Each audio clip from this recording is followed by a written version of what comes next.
Life is difficult. This is a great truth. Most do not fully see this truth that life is difficult. Instead, they moan more or less incessantly, as if life were generally easy, as if life should be easy. What makes life difficult is that the process of confronting and solving problems is a painful one. Most of us, to a greater or lesser degree, attempt to avoid problems. Life is a series of problems. Do you want to moan about them or solve them? Discipline is a basic set of tools we require to solve life's problems. One way we learn about discipline is from the role model of our parents.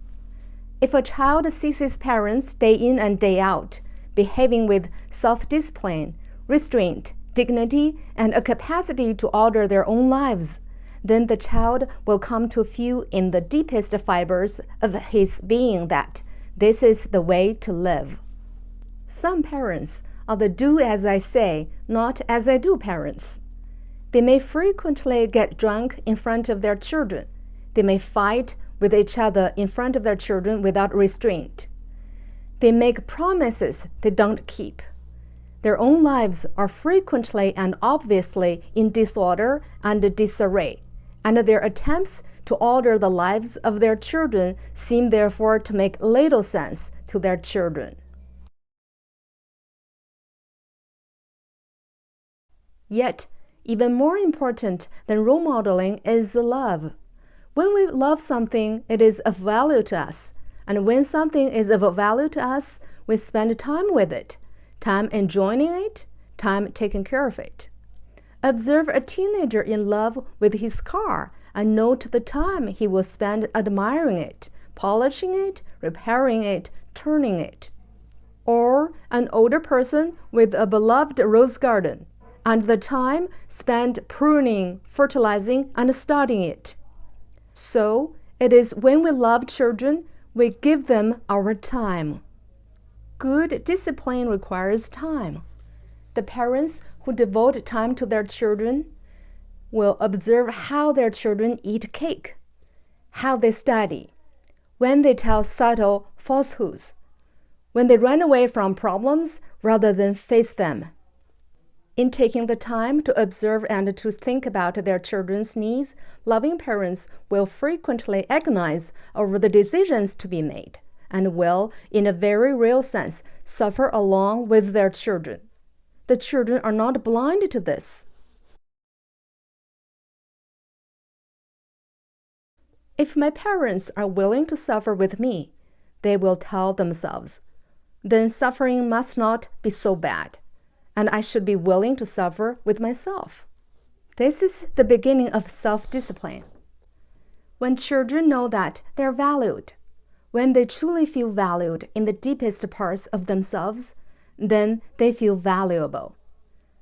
The feeling of being valuable, I'm a valuable person, is essential to mental health and is a cornerstone of self-discipline. When one considers oneself valuable, one will take care of oneself in all ways that are necessary.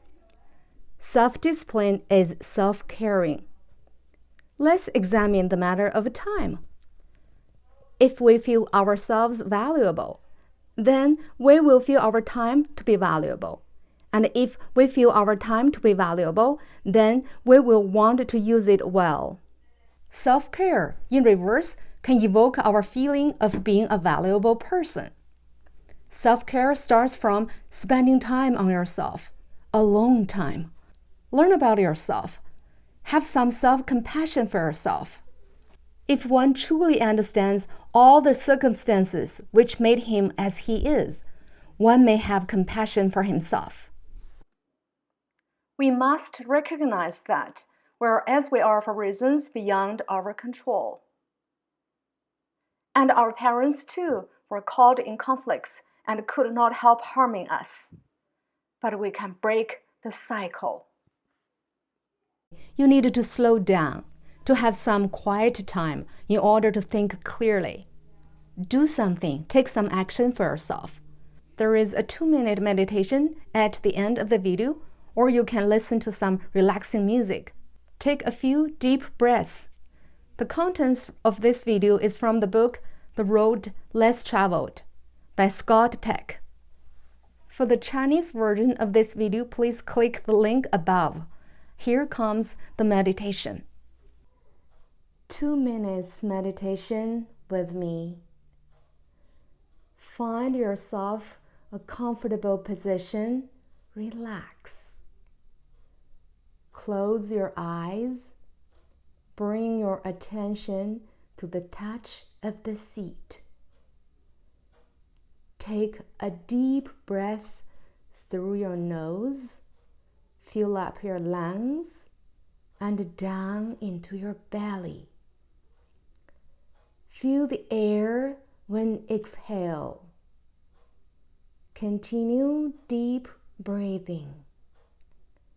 At the same time, relax your head, your jaw, your neck, your shoulders, your chest, your stomach, your back, especially your lower back, your arms, hands, legs, ankles, and your feet.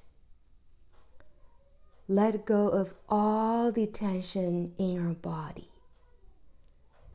If your mind wanders away, notice that. Just gently pull it back. Your body is filled with peace and warmth. Keep deep breathing and feel your chest going up and down with your breath. Move your attention to the touch of your seat. Gently open your eyes.